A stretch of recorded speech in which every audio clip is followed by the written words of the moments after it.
Good evening. My name is Joan Sampieri, and I'm a member of the League of Women Voters of the Ann Arbor area. I welcome you to our forum, co-sponsored by the League, the Dispute Resolution Center, and the Washtenaw County Bar Association, featuring the candidates for Washtenaw County Sheriff. The candidates will be on the ballot in the primary election on Tuesday, August 4th. This year, the League of Women Voters is celebrating 100 years of expanding voter rights, educating voters, and shaping the influencing legislation at local, state, and national levels. We are pleased to co-sponsor these forums. The League is a nonpartisan civic organization that works to increase understanding of major public policy issues, to strengthen and broaden knowledge about our form of government and democracy. While the League doesn't support candidates or parties, we do take stands on issues we've studied. One of the League's most important goals is to assist voters in making informed choices at the polls, and thus we bring you tonight's forum. Our moderator this evening is Carolyn Madden from the League of Women Voters of the Ann Arbor area, who will explain the format and get us started. Ms. Madden. Thank you, Joan. And I want to introduce the two candidates and Sheriff Jerry Clayton for the running for Sheriff of Washtenaw County and Mr. Ken Magee running for Sheriff of Washtenaw County. Thank you, candidates, for participating in this forum. And I want to just reiterate some of the rules. The forum today will have this format. Each candidate will have an opening statement of up to 1 minute. Each candidate will have a closing statement of up to 90 seconds. In between, I will ask questions which have come from the Washtenaw County community. Each candidate will have 2 minutes to respond to a question. At appropriate times assigned to respond to a question, at appropriate times assigned on the screen will indicate the time remaining. 30 seconds and then stop. If you have used up your time, you will be allowed to finish a sentence and then your microphone will be muted or I will interrupt you, and so we give equal time to each candidate. The candidates will begin speaking in alphabetical order. Depending on the number of questions, all candidates will have an opportunity to be the first or last to answer the questions. Okay, we're now ready for your opening statement. Sheriff Clayton, please give your opening statement. Good evening. I want to thank the League of Women Voters, the Dispute Resolution Center, and the Washtenaw Bar Association for hosting this forum. I want to thank the people of Washtenaw County for watching. My name is Jerry Clayton. I'm the Sheriff of Washtenaw County. I've been the Sheriff for about 11 and a half years, been affiliated with the Sheriff's Office for over 30 years. My family has chosen to live and serve in Washtenaw County because I believe that we have shared values. We believe in the same things in terms of serving people and making sure that there's equity for all folks that are in Washtenaw County. Together, we have partnered for the last 12 years to do a number of important things. We have created a service-oriented culture in the Sheriff's Office. We've helped stabilize police contracts and services.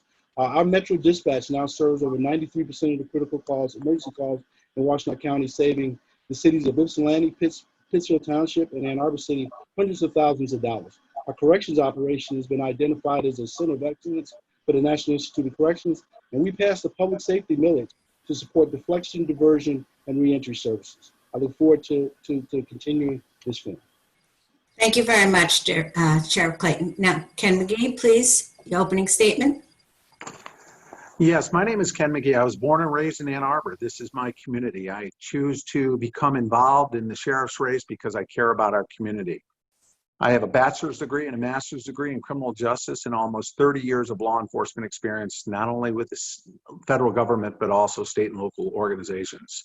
My platform deals with restoring trust in police services, ensuring accountability at all levels of the Sheriff's Department, including the office of the Sheriff himself, as well as improving transparency within the Sheriff's Department. And then I also have added to my campaign as I continue to fight and encourage and support a strategy to combat the opioid epidemic that has killed over 200 people in our county alone in the last 4 years. I feel it's extremely important to address all four of these platform issues. I'm hoping we get a chance to expand on it during the rest of the presentation and forum here. Thank you very much, both candidates. And now to the questions. As a reminder, I will be reading the question only once, and it will not be repeated unless requested. So as we're all aware, we are experiencing so much upheaval today in our local communities and in our nation with both the pandemic and with the voices of many feeling concerned about our justice system, particularly law enforcement. So we will begin our questions with a focus on the use of excessive force. Mr. Magee, we'll begin with you. A two-part question. Given the concern over the use of excessive force by police against minorities in our nation and in our own community against an African-American woman, how do you plan to address the use of excessive force, and how is the standard of reasonableness applied in our communities? Mr. Magee? A continuum of force in regards to any police is indicative of how well the officers are trained. I'm an advocate for continuing training, creating real life scenarios in a various way of educational formats, because what you're trained in is how you relate to on the street. I plan on holding officers accountable, as I stated in my opening statement. One of the things that are important to understand when it comes to the idea of holding the officers accountable, but it's also looking at transparency and getting the information out to the public immediately in regards to what actually happened on the street. I've got several ideas in regards to how I want to do that as well. Holding officers accountable, if there is misconduct, I think what's extremely important is have an independent agency review any allegations of police brutality and misconduct. But equally as important is provide accurate and timely information to the community at large so they can start and begin to formulate an opinion on exactly what happened. We live in a different day and age. Social media, presentations to the public are on 24/7, whether it be on social media or on the news channel. There's cell phone cameras reviewing everything. We have to be on top of our game at all times, and we need to treat people fairly and appropriately, and only use the amount of force necessary to de-escalate a situation. Thank you very much. Yeah. You're welcome. Sheriff Clayton?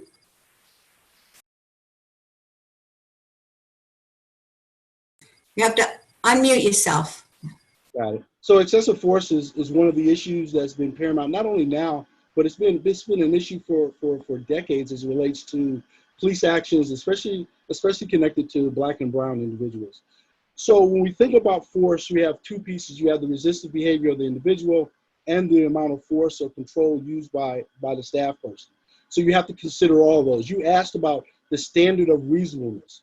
One of the issues with the standard of reasonableness is what was reasonable in terms of the officer's actions, considering the totality of the circumstances and the actions of everyone that they'd be involved with. And we have to consider it at the time of the incident, not in hindsight, not when you add other information that you may get after the fact. So that's a very important piece of an evaluation around force.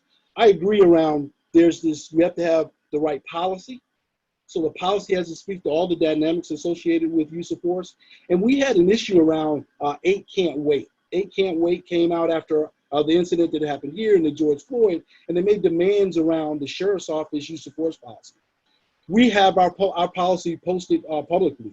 Anybody can look at our policy. Our policy is considered one of the most progressive, forward-leaning policies in the country. All of the issues that were identified with the 8 Can't Wait, including de-escalation, a requirement to render aid, a requirement to intervene, all of those have been in our policy for over 3 years.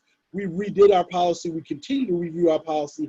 And not only do you have to have the right policy, then you have to train the staff effectively to the policy.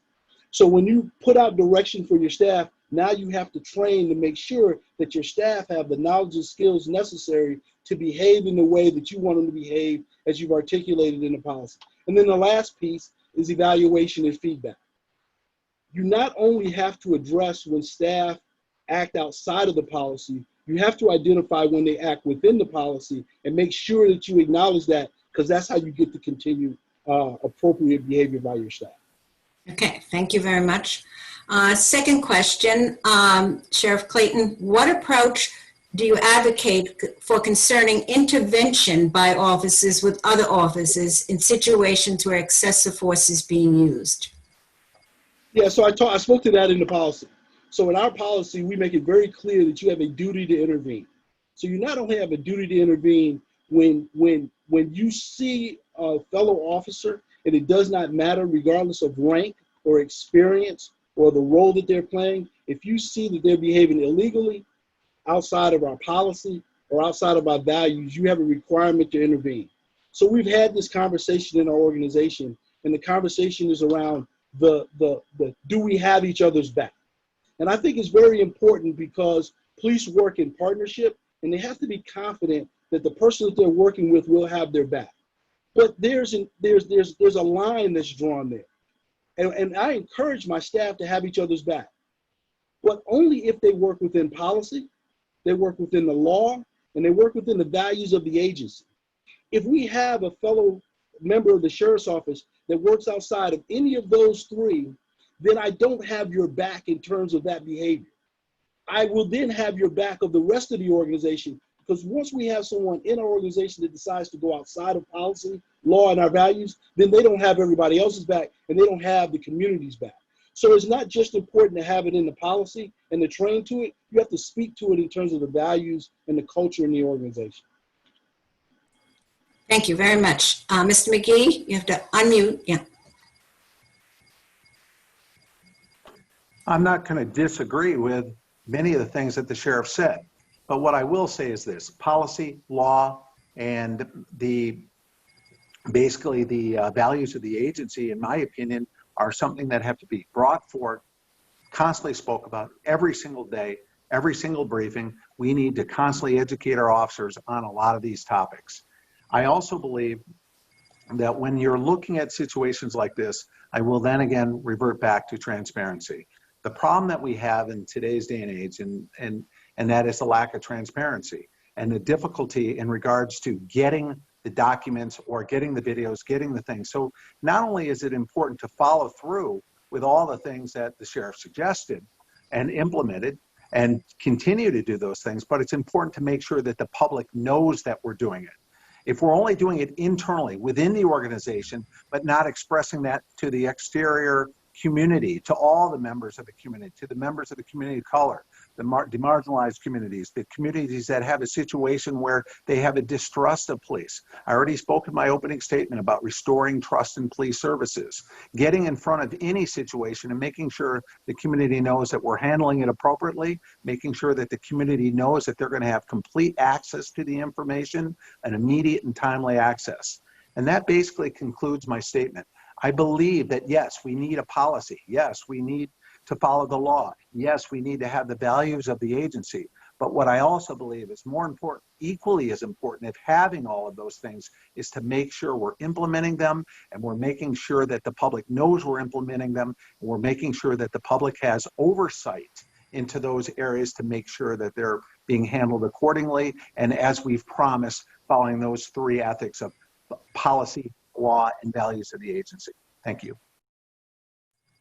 Okay, the third question, it continues on your issue about transparency. This is about racial equity. So maybe you want to just a little bit more talk about transparency in reference to this. What approach will you put in place to measure racial equity and to provide the community with transparency and equity issues related to the sheriff's office and the responsibility of the sheriff?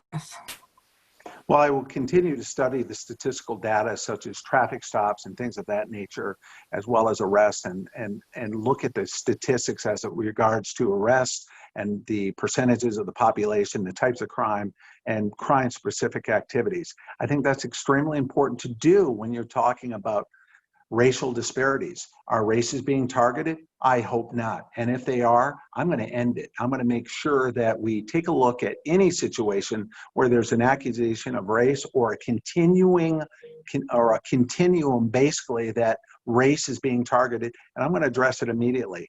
And it should never become systematic. If it's handled individually with each officer right at the very beginning, I'll handle it immediately. I spoke earlier about improving transparency. What I would like to do is enhance the system for video cameras with deputies are almost real time, where people don't have to go through the FOIA process, which is cumbersome. Now, granted, I realize certain things need to be deleted, very few things, such as information about a sexual assault survivor or a child abuse victim, things of that nature, not necessarily deleted, but extracted from the video that you're going to provide to the public. If the public is allowed to see almost in real time what's going on with the officers in the street, and if the public is allowed to have access to this, an unmuted, undeleted, unredacted area, I think that that will go a long way towards restoring trust with the community. Transparency is the key. An uninformed audience, an uninformed community is a community that will become very, very agitated towards police services if they don't know exactly what's going on. And I can guarantee you, I will ensure that transparency will be at one of the forefronts of my administration. Thank you. Sheriff You're Clayton, welcome. unmute yourself. Again. So as it relates to racial equity, so I guess I'll say it this way.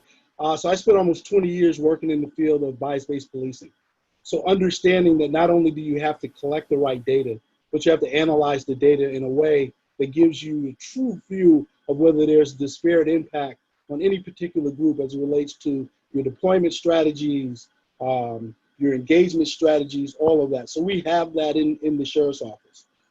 We, working hand in hand with the county racial equity officer, have already started to put a lens to not only the actions of staff, but let's go all the way back to the culture of the organization, who we hire, what policies we put in place. All of those things have to go through a racial equity lens.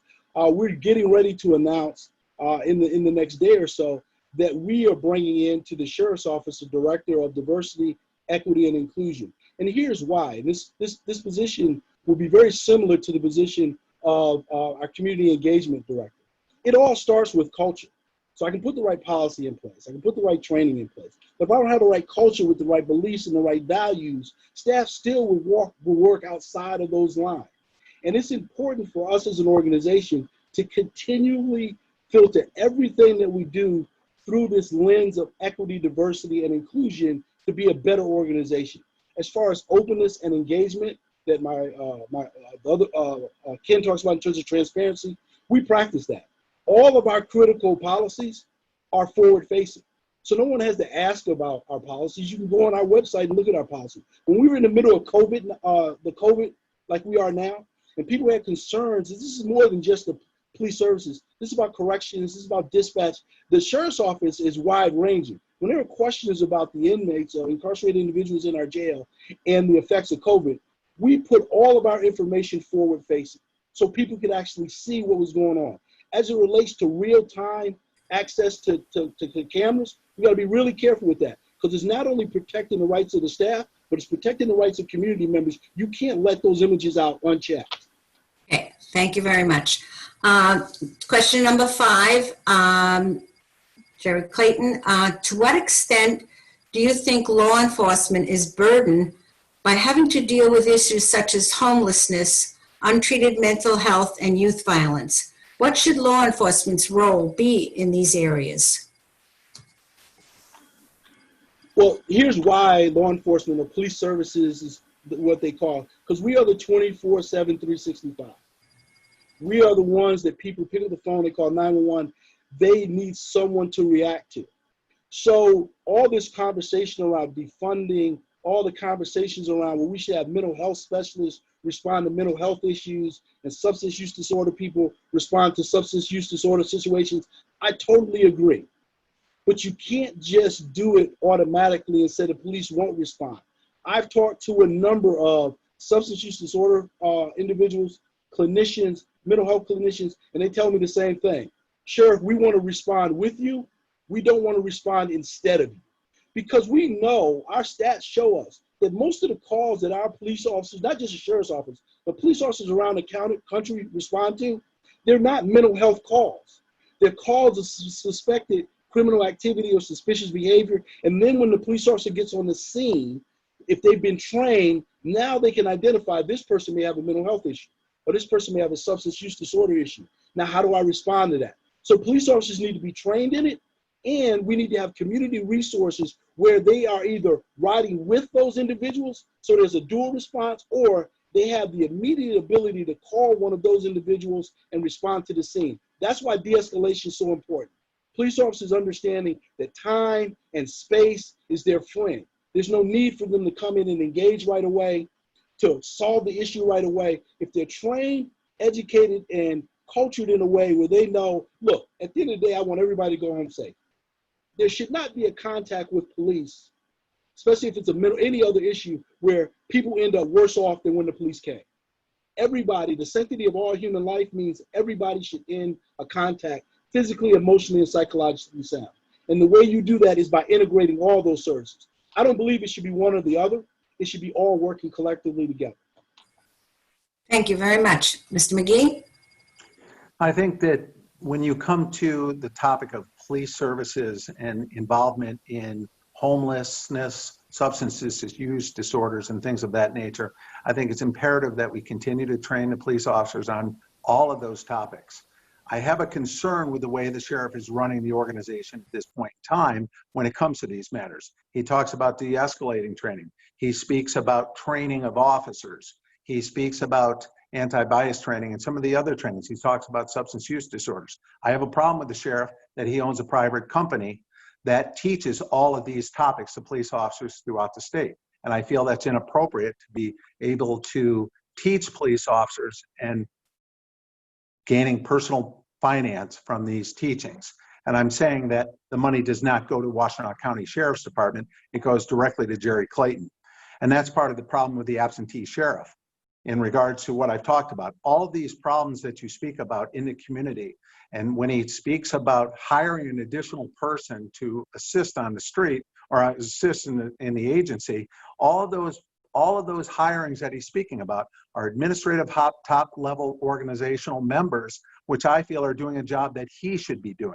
I believe that the sheriff should be out in the community. I believe the sheriff should be engaging with these people. And I believe the sheriff should be speaking to people. And I personally don't believe that anyone should be profiting personally from their office as the sheriff when it comes to dealing with these issues. This is a serious matter. The issues that we just spoke about, absolutely. Training is essential. I just don't think it should be provided by the sheriff's private company.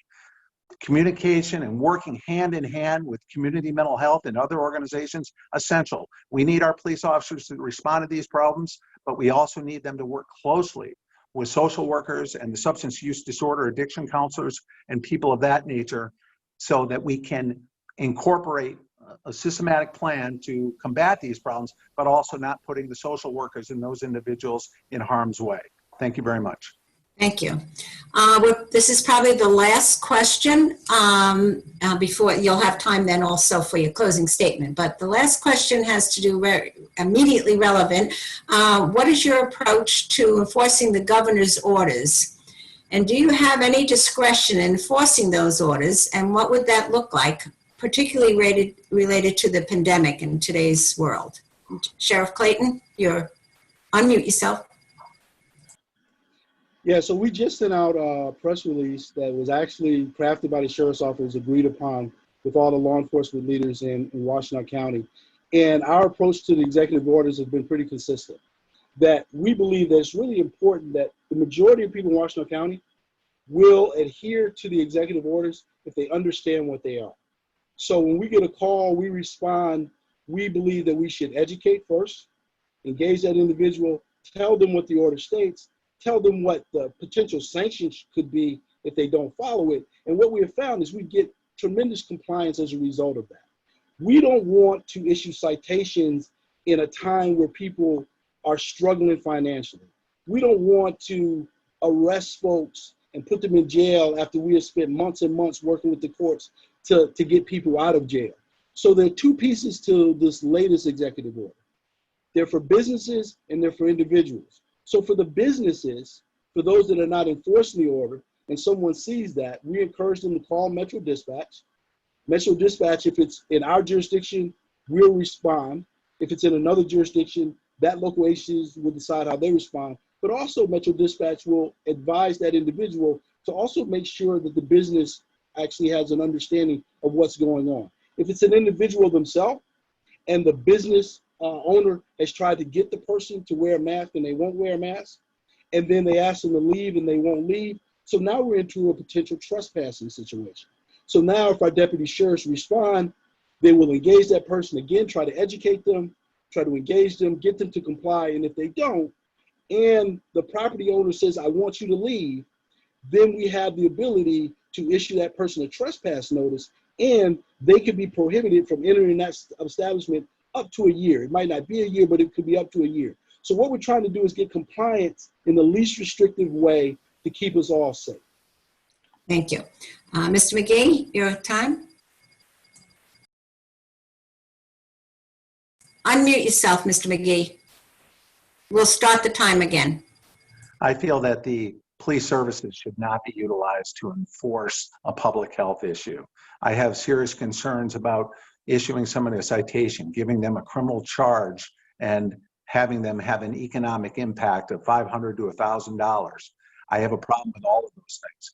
I think police services could be much better utilized in other areas. However, I do believe that education and continuing to inform the public as to exactly what the governor's executive orders is an important thing. I'm a firm believer in wearing the mask in public. I'm a firm believer in being very careful, but I'm also a firm believer in that I don't believe in this time of judicial reform when we talk about, criminal justice reform. When we speak of that area, I have a serious problem in regards to issuing citations. I believe we should educate the public. The only thing I think as well is that in extreme circumstances, I think we should take a look at possibly enforcing the order. And I say extreme circumstances. I could give you numerous examples of what extreme would be, but for the most part, I'm not in favor of issuing citations or arresting people for violating the mask policy and the executive order. I'm definitely encouraging that people police themselves, communicate with each other, be cordial with each other, and be courteous. I give the analogy of what it's like now with smoking. Many years ago, smoking was allowed all over the place. Now it's not. You walk out of a restaurant, if somebody's smoking next to you, you politely ask them if they could step away from the door. That's what I think. I think if courtesy and compassion and speaking to people will help. And I think the public, one of the best things we can do as a public is to police ourselves and speak courteous to one another to enforce these. Should the police services be called to enforce these laws? Absolutely not. The police should be called, provide education, and hopefully there'll be compliance, except for in rare circumstances. I hope that's answered your question, and I thank you very much. Okay, thank you both for thoughtful responses to these questions from the community.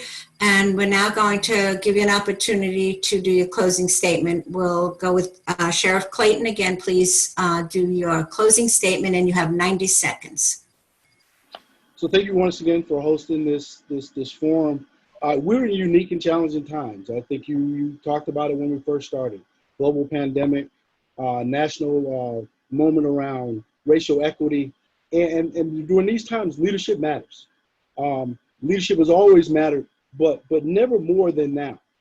We know what happens, and we've seen what has happened on a national level when we have an unproven, divisive national figure that gets elected that has no vision, no strategy when they come into office, and they enter in chaos and it stays in chaos. And if someone can't articulate for you a strategy or a vision for the value that they add to the community, we've seen that at a national level. I have a clear vision for the next 4 years as I've had for the last 12 years. We'll continue to evolve our organization in terms of how we hire, train, lead some of the most dedicated people in this profession, not again just in police, but corrections, dispatch, and everything else. We want to implement LEAD, which is law enforcement assisted diversion. We have that public safety mental health millage. We'll leverage that millage to address the needs of people that are in our county that are most in need, that need help, to keep people from entering into our criminal justice system, into our jails. And the last thing I'll say is, I must respond to this issue around profit. There's never been a dime made in Washtenaw County for the company that I own to give any training to any of our people or anyone else. I think that's critically important. I am not ashamed that I own my own business. I've done this for 35 years, and there are individuals that want to take advantage of the experience that I have. Thank you so much for allowing me to participate today. Okay, thank you. Okay, Mr. Magee, your closing statement. Unmute yourself. Unmute. I categorically disagree with the sheriff's assessment that he has not made any money off of his private company and this situation here in Washtenaw County. When he signs a $1.1 million contract with dealing with community mental health, and that information that I provided earlier on other platforms is readily available. I completely disagree with him. So let's talk about my closing statement. I see a sheriff right now that has 12 years who's been basically in a reactive mode to several different things. I won't be in a reactive mode. I've already implemented ideas that I place in motion in regards to numerous other platforms that I've discussed. I want to restore police services, trust in those police services. I want to hold accountability at all levels of the sheriff's department, to include the sheriff for things that we just spoke about a couple of minutes ago. And I definitely want to improve transparency. I hear that morale at the sheriff's department is at an all-time low. The grievances are at an all-time high. Hiring is abysmal in regards to the vacancy rate for applicants is almost 20%. These are things that I want to work on. When you have low morale, that translates into problems on the street. When you have good morale, you're going to have better police officers and being more effective and have a more positive relationship on the street. In conclusion, I want to also combat the opioid epidemic that has killed over 200 people in this county. I do not, in the last 4 years, I do not think that that problem has been adequately addressed. I look forward to continuing the forum in other platforms and engaging with other conversations with individuals on numerous topics. Okay, thank you both very much for your responses. And I'm going to turn this back over to Joan Sampieri, President of the League of Women Voters of Ann Arbor, for our closing comments. Joan? Thank you, Carolyn. Thank you, Carolyn. The League, the Dispute Resolution Center, and the Washtenaw County Bar Association thank the candidates for participating in tonight's forum.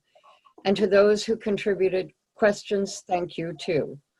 All our candidate forums will be available for streaming on your computer or on your smartphone. Go to our website, lwvannarbor.org, and look for the link to the programs. In addition, the forums can be viewed on CTN Channel 13 and at the Dispute Resolution Center Facebook page at Dispute Resolution Center A2. Please urge your friends and fellow residents to watch these forums. For additional nonpartisan information on candidates and ballot issues, go to vote411.org, the League's voter resource guide covering local, state, and federal candidates and current proposals that will appear on your ballot. As a reminder, all voters are now eligible to cast an absentee ballot. In addition, while voters are encouraged to register ahead of time, Michigan law provides for same-day registration. So, just remember, no matter how you do it, make sure you vote in the August 4th primary election.